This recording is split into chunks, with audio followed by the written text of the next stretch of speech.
A Wild and Wonderful World, number 2. Every week brings new wonders, and some days let you wonder what's going on. The new South Africa celebrates the fact that we have not had any load shedding for more than 150 days, as if it's a great achievement that makes the country better than the rest of the world.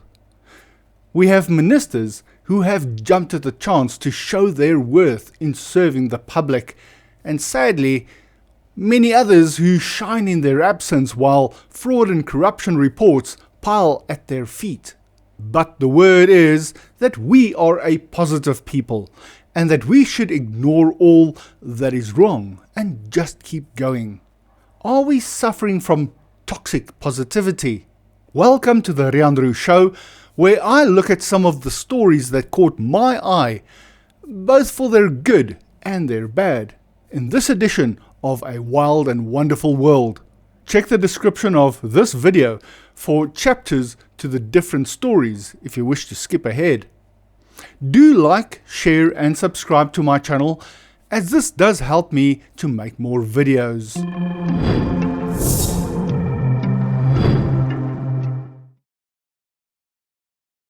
We do not talk about spreading illnesses. Some people might wonder why I don't discuss the illness spreading across the country and possibly the world. The truth is, I'm not a medical professional, so I'm not allowed to talk about it. Additionally, my views don't align with the medical community, and I don't want to risk my channel being shut down. If you have any questions or concerns about this illness, please consult a medical professional, as I can't help with this matter. While it's been over 150 days without load shedding, it's important to scrutinize this so-called achievement.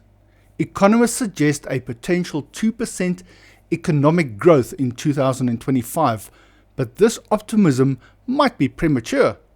The leadership is quick to take credit for fixing the issues, yet we must remember the years of mismanagement that led to the crisis in the first place. Celebrating 150 days without power cuts is fine, but the real test will be maintaining a stable power supply and ensuring the infrastructure is properly managed in the long term. Let's hope this isn't just a temporary fix. Let's wait a bit longer. If we can reach a full year without load shedding, then we might finally be able to breathe a true sigh of relief. While we should ideally look to the future with optimism, it's challenging when Eskom has received nurses' approval to impose tariff increases that could see electricity costs rise by up to 40%. The DA's petition, which has garnered over 12,000 signatures, urges South Africans to oppose these unjustifiable hikes. The DA has also called for an urgent parliamentary debate, criticizing nurses' decision to let Eskom recover lost revenue through these increases. They argue that this make-up tariff unfairly burdens consumers for Eskom's operational failures. Since 2007, electricity prices have surged by I think about 450%, and South Africans can no longer afford to shoulder the consequences of the power utilities' inefficiencies. While we hope the DA effectively represents the 12,000 signatures in Parliament, it's crucial they fight for us, the citizens who rely on electricity for our daily lives and livelihoods. Appreciation is due to those in Parliament who have opposed NERSA and Eskom standing up for the people. However, the real challenge lies in ensuring these efforts lead to tangible changes and prevent further unjustifiable tariff increases. Eskom, in collaboration with various law enforcement agencies, has removed over 35 illegally connected transformers in Gauteng.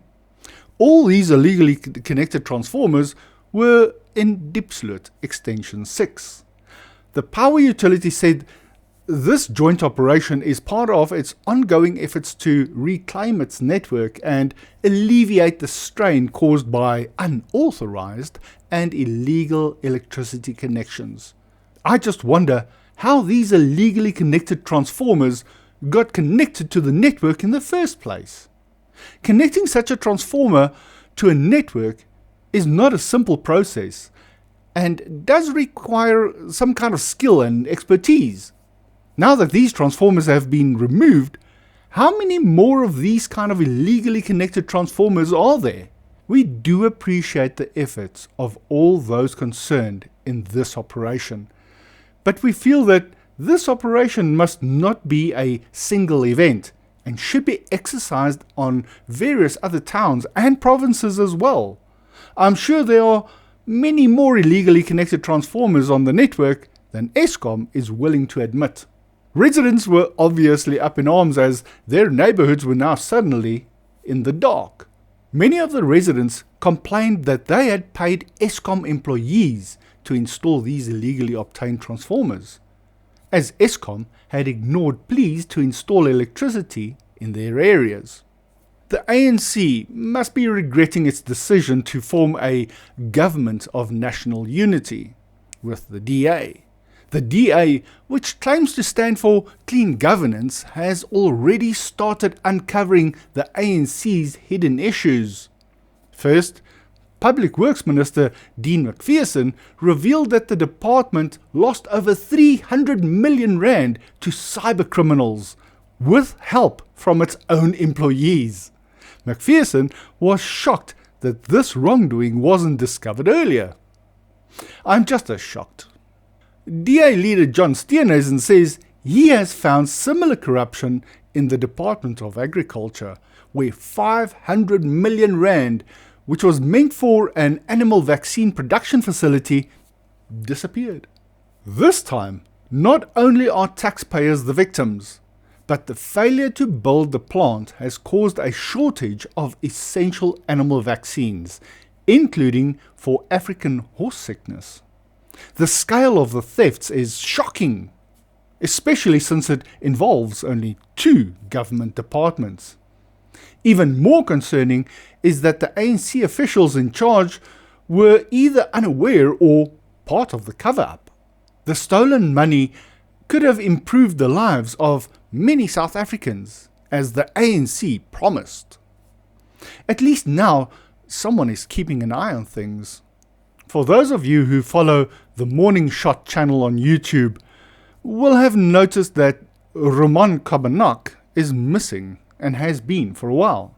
Yesterday, Byron, who used to be the show's co-host, announced that he will, for now, be hosting the show on his own, as Riaan has accepted a new appointment. For some of us, the big news event is the fact that Riaan is leaving the show. But for others, the big news event is that a controversial podcaster, as he is described by the media, is joining John Steenhuisen as his chief of staff. I think we need more of these controversial kinds of people to get more involved with operations of the government, as we have seen some of them do more real work than those who comfortably relax and enjoy their positions of power.